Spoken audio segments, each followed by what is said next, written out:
Sir, I spoke yesterday mostly in English. आज रियायत है कि हिंदी में ज्यादा बोलना है। लेकिन बोलूंगा। Doctor Singhvi, address the But I hope the translator is working well. You can address the chair. यह मेरा दूसरा बिंदु है। बिल के क्लॉज 11 के अंतर्गत 100% मेंबरान, और मुझे बड़ा हास्यास्पद लगा, माननीय नड्डा जी कह रहे थे कुछ और अभी, क्लॉज 11 के अंतर्गत 100% मेंबरान प्रादेशिक वक्फ बोर्ड के ऐसे व्यक्ति होंगे जिनको प्रदेश सरकार नियुक्त नॉमिनेट करेगी। स्वायत्तता, ऑटोनॉमी, अधिकार क्षेत्र कहां बचा एक इस्लामिक मुस्लिम ऑर्गेनाइजेशन का? 100% नुमाइंदे नॉमिनेटेड और 0% चुनावित। क्या अधिकार क्षेत्र बचा इस धर्म और समुदाय को अपने वर्गों को चुनावित करने का? तीसरा, वक्फ बोर्ड में बड़े तरकीब से लिखा गया है न्यूनतम 3 यानी 11 में से 3 मुसलमान होने चाहिए। इसको अगर विपरीत भाषा में पढ़ा जाए तो 8 गैर मुसलमान 11 में से आप नियुक्त कर सकते हैं। लिखा तो खैर विपरीत भाषा में है। अनुच्छेद 26 का कौन सा स्वायत्त, मैं पूछना चाहता हूं, का हक अपने समुदाय के साथ छोड़ा गया है? और दूसरा जो एक बॉडी है, संस्था है, वक्फ काउंसिल, वहां गनीमत है 22 में से कम 12 मुसलमान होने चाहिए। चौथा बिंदु, अनुच्छेद 25 और 26 में अपने धर्म के लोगों को अपनी संस्थाएं खुद चलाने का हक दिया गया है। इस बिल में क्लॉज 14 द्वारा वक्फ बोर्ड के अध्यक्ष के विरुद्ध कोई मेंबरान अविश्वास मत नहीं ला सकता। उसको हटाने की अविश्वास मत द्वारा प्रक्रिया नहीं की जा सकती।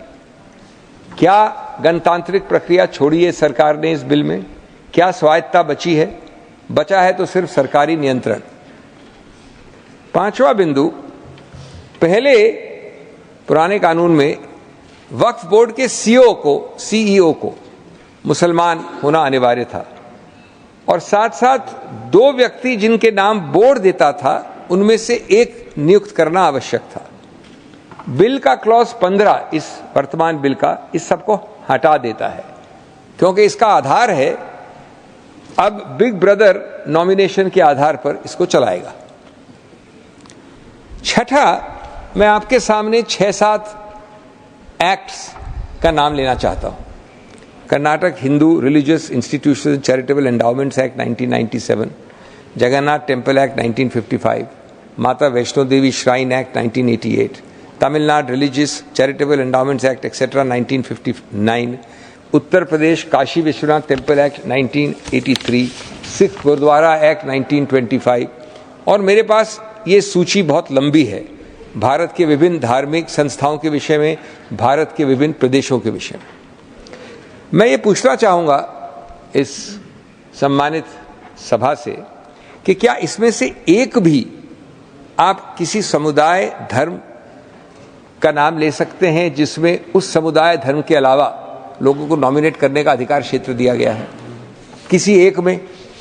मैं तो सराहना करता हूं और पूरा समर्थन करता हूं बीजेपी के नए नवेले दोस्त माननीय नायडू साहब, चंद्रबाबू नायडू, मैं वास्तव में सराहना और समर्थन करता हूं उनका, जब उन्होंने कहा कि तिरुपति बोर्ड में गैर हिंदू कैसे आ सकता है।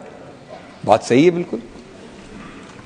तो किस आधार पर ये सरकार ये आडंबर कर रही है, ये स्वतःला व्यवहार, ये भिन्न कसौटी एक समुदाय पे? इसका मतलब ये नहीं है कि आप दूसरे समुदायों पे भी यह प्रहार करें। इसका मतलब है कि आप ठीक ठाक तरीके से द्वेष की भावना से यहां नहीं चलें।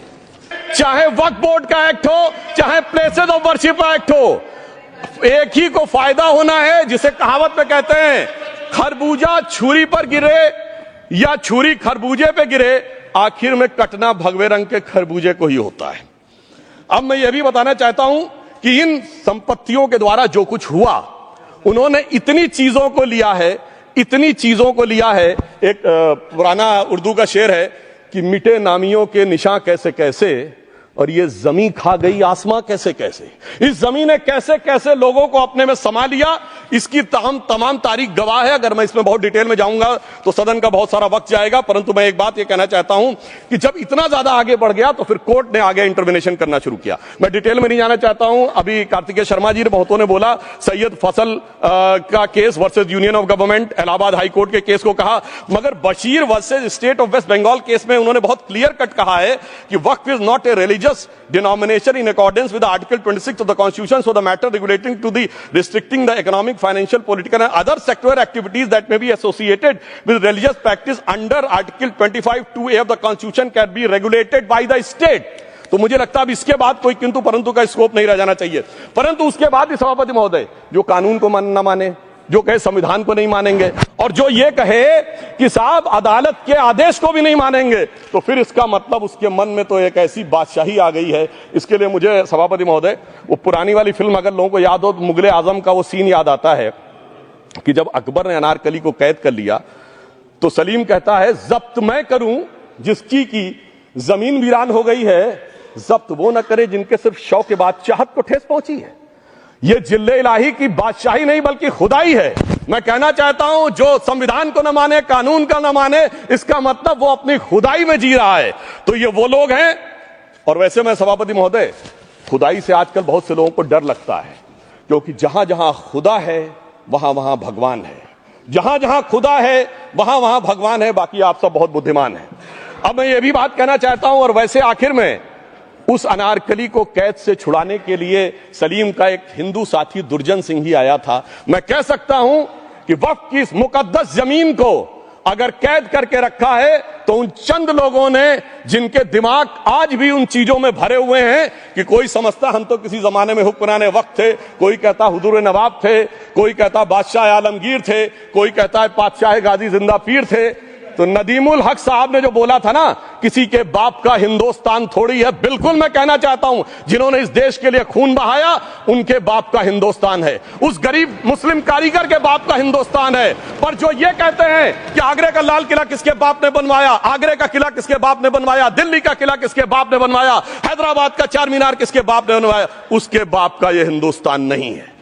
और उसके बाद भी जो आप करना चाहते हैं, अगर इस रास्ते में आप कांटे बिछाना चाहते हैं, तो उनके लिए एक लाइन कहना चाहता हूं सभापति महोदय, तेरी तमन्ना है पर हम खार न बोने देंगे, खार कांटों को कहते हैं, तेरी तमन्ना है पर हम खार न बोने देंगे, तुझे हम राह की दीवार न होने देंगे, तू सबको रौंद कर आगे जो निकलना चाहे हम तेरी इतनी भी रफ्तार न होने देंगे। और इसीलिए हमारी सरकार ने इस विषय के ऊपर एक सही और सटीक प्रयोग करने का प्रयास किया है। मैं दूसरी बात यह भी बताना चाहता हूं, हमारे डीएमके के तिरुचि शिवाजी ने अनायास अकारण यह बात बोली थी कि उस समय जब जिन्ना का उल्लेख करते हुए उन्होंने कहा कि पार्टीशन के समय, तो मैं उनके सुलभ संज्ञान के लिए बता देता हूं, 1946 की कॉन्स्टिट्यूएंट असेंबली में मद्रास प्रेसिडेंसी में 30 आउट ऑफ 30 सीट जो थी वो मुस्लिम लीग ने जीती थी विद 95% ऑफ वोट्स, और एक भी मुस्लिम वहां के बाद बाहर नहीं गया। इसलिए मैं ईमानदारी से कहना चाहता हूं, फैक्ट को समझिए।